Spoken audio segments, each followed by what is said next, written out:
You ask Tiger to solve. This deals with linear equations with one unknown. The final result is x equals 91. Let's solve it step by step. Group all constants on the right side of the equation. Add 5 to both sides.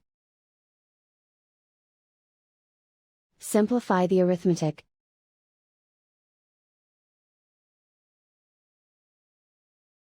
Isolate the x. Multiply both sides by 7.